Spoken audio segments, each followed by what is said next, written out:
Human Rights Watch calls Indian Army Chief's statement as criminal leadership. Human Rights Watch, an international rights watchdog, has strongly reacted to the statement of Indian Army Chief Bipin Rawat on human shield issue.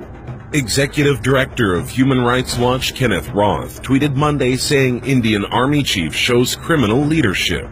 He said, Indian Army Chief shows criminal leadership, backing his innovative troops' use of Kashmir Man as a human shield.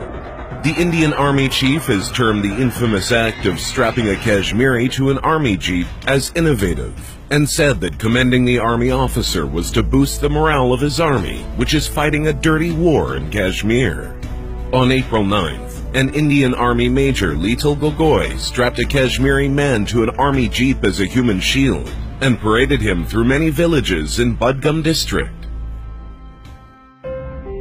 Kashmir, a declared nuclear flashpoint between Pakistan and India, is burning since the killing of Burhan Wani.